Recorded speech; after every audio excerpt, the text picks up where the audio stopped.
today we will once again be looking at the UNISA Theory of Music Grade 2 Rhythm Writing section. Now this always happens to be on the very first page of a UNISA Grade 2 Theory of Music exam. I am specifically going to look at 4 consecutive exam papers, so to speak. So we're going to look at February 2022, May, June 2022, October 2022, and February 2023. So as you'll notice here on the board, we have 4 treble clef examples, not the clef matters, as you might have seen in the previous video, but they have 4 different types of time signatures, and these time signatures will be the extent to which they can ask you rhythms in the exam. 2/4, 3/4, 4/4, as well as your 1 compound time for the moment, 6/8, nothing else.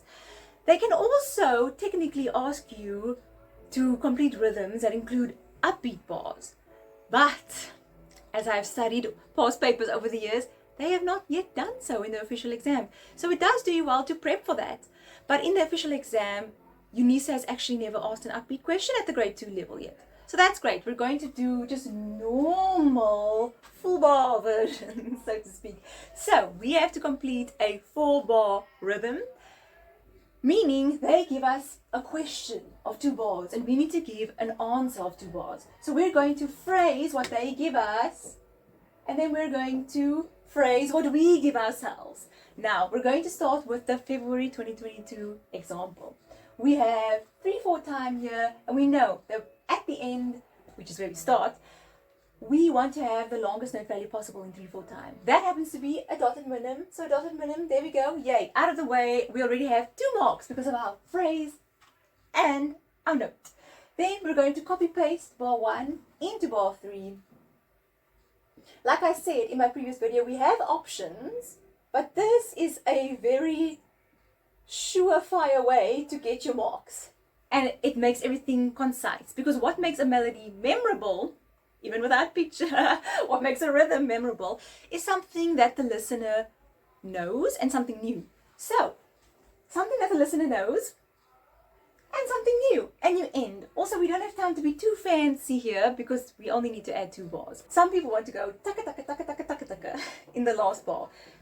That's a bit too much. We don't want to do that now. We want to show that we know how to make a short, concise, and sweet rhythm at this point in our lives. We can always be fancy as composers later on, but this is not the time for such. 4 marks, there we go. We're moving on to the May-June 2022 example. 6/8. This is compound time. We phrase what they give us. We have the longest note value possible in the last bar, which is a dotted minim. We copy-paste bar 1 into bar 3, and we don't even have to bother about bar 2. If you don't even want to perform this in our minds or practice it in our minds, that's okay, because I know sometimes an exam can be stressful on the day for some of us, and then we just have to really take bar 1, copy paste it into bar 3, have a long note there, phrase, and we have 1, 2, 3, 4 marks. We're going to go on to the October 2022 question. So here we have 2/4. Again, we phrase, we understand what 2/4 means. 2 crochet beats in a bar, meaning the longest note value that we can possibly have at the end is only a minim.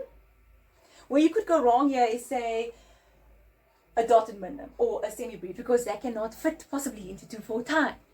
If you also really want to make a statement at the end, perhaps you're in 2/4 and you want to have 2 crochet beats, that's also fine and creative, but I think the best way to go about it is really just having a super long bar. I know some of us want to be extra creative, that's great, but we also want to tame that part just now, because we're not composing for 8 bars or 12 bars or whatnot, where we can go a little bit crazy in between and then come to at the end. We need to come to straight away. So copy paste bar 1 into bar 3. And as you can see, I'm not even practicing these rhythms because I'm quick fire going through these things. We can practice them, we can do it, and I would suggest that you do that in your practice, as you do practice papers, as you do practice examples. But on the day of the exam, if you feel like time is running out, you have a quick fire way of doing this. Bar 1 into bar 3, long note in bar 4, phrase, phrase, you're done. Okay.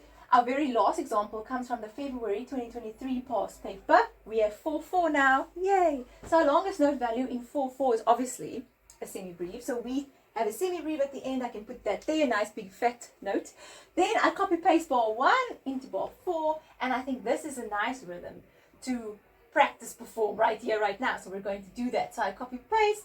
I have no fear that this will sound good. It's just going to, because we're using good melodic principles or rhythmic principles, because we don't yet have pitches technically here.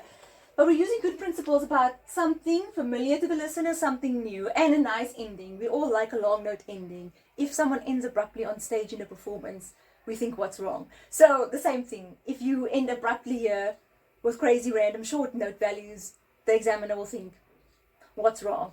So we're going to practice, go through this, just so that you can see I'm not lying. So this last one goes 1, 2, 3, 4. Bam, da ta ka ta dum, ta ka ta da ka ta ta dum, dum, da ta ka ta da da. Okay, and it doesn't have any pitches. We're just rhythmically based here. So I hope that this does help. As you can see, we've gone through each of the possibilities of time signatures that I can ask you at this level.